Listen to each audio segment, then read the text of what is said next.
পুকুর ভরাটে বাধা দিলেন মহিলারা। আর্থ মুভারের সামনে রীতিমতো ঝাঁটা হাতে বিক্ষোভ।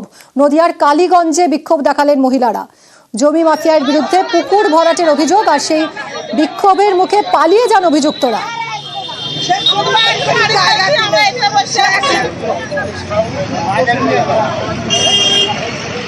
জোরে জোরে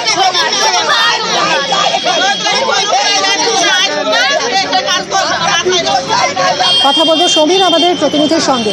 সমীর, আমরা দেখতে পাচ্ছি সেই ছবিটাই, রীতিমতো ঝাঁটা হাতে রুখে দাঁড়ালেন এলাকার মহিলারা, আর তারপরই অভিযুক্তরা পালিয়ে গেল। কতদিন ধরে এই পুকুর ভরাটের অভিযোগ উঠছে, প্রশাসন কি জানে? দেখো দীর্ঘদিন ধরে এই চেষ্টা চলছে পুকুর ভরাটের। দেবগ্রাম ব্লক এলাকার ডাঙ্গাপাড়া এলাকায় একটা সুবিশাল পুকুর রয়েছে। স্থানীয় লোকজন সেই পুকুরটি ব্যবহার করে, কিন্তু দীর্ঘদিন ধরেই জমি মাফিয়ারা সেই পুকুরটি ভরাট করার চেষ্টা করছিল। এর আগেও কিন্তু স্থানীয় বাসিন্দারা রুখে দিয়েছিল সেই চেষ্টা, কিন্তু আজ ভোর থেকে আবারও আত্মনির্ভর দিয়ে সেই পুকুর ভরাট চেষ্টা করে জমি মাফিয়ারা, এবং সঙ্গে সঙ্গে রুখে দাঁড়ান স্থানীয় মহিলারা, এবং তারা ঝাঁটা হাতে দিয়ে কিন্তু বিক্ষোভ দেখাতে থাকেন। এবং সেই অবস্থায় কিন্তু জমি মাফিয়ারা আত্মনির্ভর ছেড়ে দিয়ে পালিয়ে যায়। আত্মনির্ভর আটকে রাখেন স্থানীয় লোকজন, এবং তারা দাবি করেন যতক্ষণ না ভূমি দপ্তরের আধিকারিক বা ভিডিও লোকজন সেখানে না আসবে ততক্ষণ পর্যন্ত তারা কিন্তু এই আন্দোলন চালিয়ে যেতে হবে, বিক্ষোভ চালাবে, এবং অবিলম্বে এই পুকুর ভরাট বন্ধ না করলে তারা বৃহত্তর আন্দোলনের হুমকি দিয়েছে। কিন্তু ঘটনার পর থেকে কিন্তু পলাতক এই জমি মাফিয়া তার খোঁজ করেও পাওয়া যায়নি। ধন্যবাদ সমীর। বাড়ি তৈরির সতর্কবার্তা, বাংলার বাড়ির উপভোক্তাদের সতর্কবার্তা বিডিওর। বাড়ির কাজ শুরুর নির্দেশ সন্দেশখালীর বিডিওর। টাকা পেয়েছেন কিন্তু বাড়ি করেননি 1000 উপভোক্তা, আর তাদের দ্রুত বাড়ি তৈরির নির্দেশ দিলেন বিডিও। মালপত্র না নিয়ে আসেন তাহলে কিন্তু আমরা আর 1 সপ্তাহ আপনাকে টাইম দেব। 1 সপ্তাহের মধ্যে আপনি তো বাড়ি করার যে একটা প্রস্তুতি লাগে, যে ইট নিয়ে আসা, বালি নিয়ে আসা, সিমেন্ট নিয়ে আসা, আমার কথা শুনে নিন আপনি। আমি 1 সপ্তাহ পরে আসবো, আপনি যদি কোনো মালপত্র না নিয়ে আসেন তাহলে কিন্তু আমরা টাকা ব্যাক করাবো। ঠিক আছে, শুধু টাকা ব্যাক করাবো নয়, আপনার কিন্তু আমরা সমস্ত অ্যাকাউন্ট আমরা ফ্রিজ করবো, ক্লোজ করে দেবো, যত আপনার অ্যাকাউন্ট আছে ব্যাংকে। একটা বাড়ি করতে গেলে একটু ভালো করে না করলে আমাদের আয়লা এলাকা খুব অসুবিধা। শুনুন, আপনার আইলা এলাকায় আমার 5000 লোকের টাকা দেওয়া হয়েছে, 4000 লোক বাড়ি করছে। কথাটা শুনুন, এই মেয়ে শরীর খারাপ ছিল, 1-1.5 লাখ টাকা খরচা করে এই মেয়ে দুটো অপারেশন করে নিয়ে এসেছে, এই জন্য আমরা একটু অসুবিধার মধ্যে পড়ে আছি। ঠিক আছে, আপনার এই অসুবিধার জন্যই আমি 2.5 মাস পরে এসেছি। আমি আপনাকে টাকা দেওয়ার পরে সপ্তাহ আসবো, অসুবিধার মাঝখানে পড়ে আছি।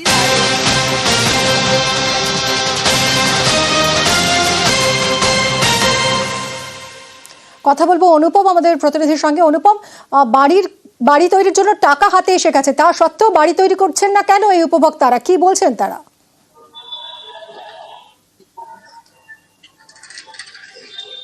হ্যাঁ দেখো, এখানে সব থেকে বড় প্রশ্ন যে প্রায় 2.5 মাস আগে বাংলার যে আবাস যোজনার টাকা তারা প্রায় 5000 উপভোক্তা, এই সন্দেশখালী 2 নম্বর ব্লকে 5000 উপভোক্তা তারা টাকা পেয়েছে, কিন্তু তার মধ্যে প্রায় 1000 উপভোক্তা তারা কিন্তু এখনো পর্যন্ত তারা বাড়ি তৈরি করেননি, কোনো রকম উদ্যোগও নেননি।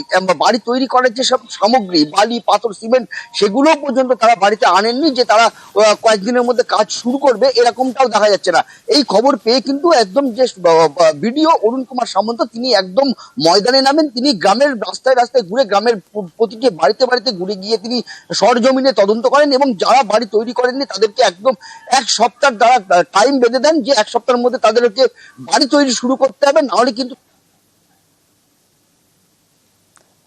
অনুপমের সঙ্গে আমরা কথা বলছিলাম আমাদের প্রতিনিধির সঙ্গে। বাড়ি তৈরির জন্য টাকা হাতে পেয়েও যে উপভোক্তারা এখনো বাড়ি তৈরির কাজ শুরু করেননি, তাদের গিয়ে রীতিমতো যাতে দ্রুত তারা বাড়ি তৈরি করেন সেই নির্দেশ দিলেন বিডিও।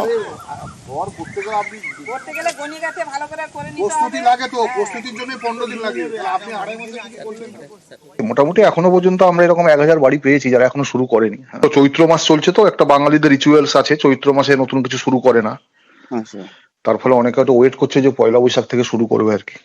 কিছু মেটেরিয়ালস এরও ডেফিসিয়েন্সি আছে, তারপরে রাজমিস্ত্রি সাফিসিয়েন্ট পাওয়া যাচ্ছে না।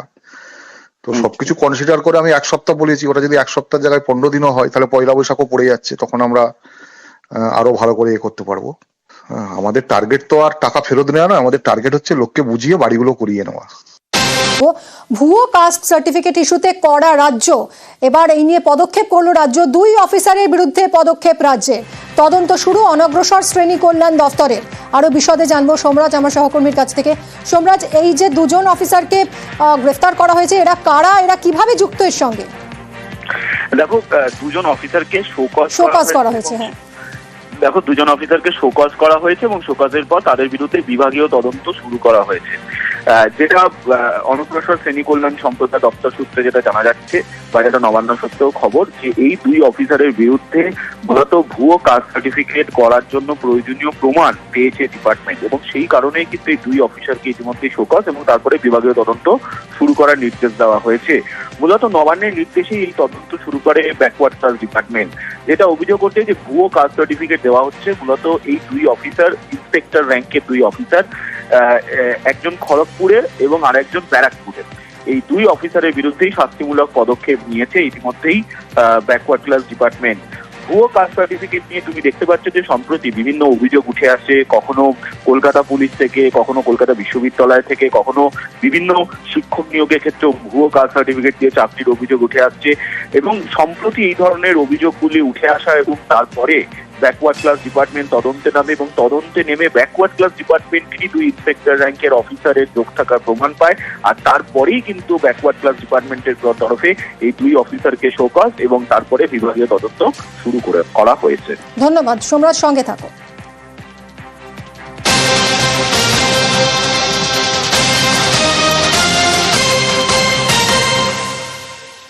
নিউজ 18 বাংলার খবরের জের, ভুয়ো কাস্ট সার্টিফিকেটে পিএইচডি, ভুয়ো সার্টিফিকেট নিয়ে বিশ্ববিদ্যালয়ের অভিযোগ নিয়ে তৎপর অনগ্রসর শ্রেণী কল্যাণ দফতর। আরো বিশদে জানবো সোমরাজের কাছ থেকে। সোমরাজ, কি খবর রয়েছে? দেখো গত সপ্তাহেই আমরা জানিয়েছিলাম যে কলকাতা বিশ্ববিদ্যালয়ের তরফে অভিযোগ জানানো হয়েছে ব্যাকওয়ার্ড ক্লাস ডিপার্টমেন্টকে যে বিশ্ববিদ্যালয়ের 16 জন পড়ুয়ার ভুয়ো কাস্ট সার্টিফিকেট থাকার অভিযোগ আছে, যার মধ্যে পিএইচডি পড়ুয়ারা রয়েছেন, যার মধ্যে বিএ এলএলবি কোর্সের পড়ুয়ারা রয়েছেন। আর সেই অভিযোগ নিয়েই এবার ব্যাকওয়ার্ড ক্লাস ডিপার্টমেন্ট যথেষ্ট তৎপরতা শুরু করলো। ইতিমধ্যেই সংশ্লিষ্ট পড়ুয়ারা যে জেলার বা যে মহকুমা শাসকের থেকে এই কাস্ট সার্টিফিকেট নিয়েছে তাদেরকে অবিলম্বে যাচাই করে রিপোর্ট দেওয়ার নির্দেশ দেওয়া হলো। কলকাতা বিশ্ববিদ্যালয় কর্তৃপক্ষকেও গোটা বিষয়টি জানাতে চলেছে ব্যাকওয়ার্ড ক্লাস ডিপার্টমেন্ট, এবং সূত্র মারফত খবর ব্যাকওয়ার্ড ক্লাস ডিপার্টমেন্ট এই বিষয় নিয়ে কলকাতা বিশ্ববিদ্যালয়ের সঙ্গেও বৈঠকে বসবে। তার কারণ কলকাতা বিশ্ববিদ্যালয়ের তরফে এই ধরনের অভিযোগ, এবং তুমি জানো যে বিশ্ববিদ্যালয়ের কাছে এই এই সার্টিফিকেট যাচাই করার প্রক্রিয়া বা পরিকাঠামো নেই, এবং যে সার্টিফিকেটগুলি কথা বলা হচ্ছে তা 2 বছর আগে, প্রায় 3 বছর আগে ইস্যু করা সার্টিফিকেট, এবং যেহেতু সেই সময় হাতে সই করে এই কাস্ট সার্টিফিকেট ইস্যু করা হতো, সেই কারণে সংশ্লিষ্ট মহকুমার এসডিওদের বলা হয়েছে যে অবিলম্বে সেই কাস্ট সার্টিফিকেটগুলি যাচাই করে রিপোর্ট পাঠানোর জন্য। ধন্যবাদ সোমরাজ।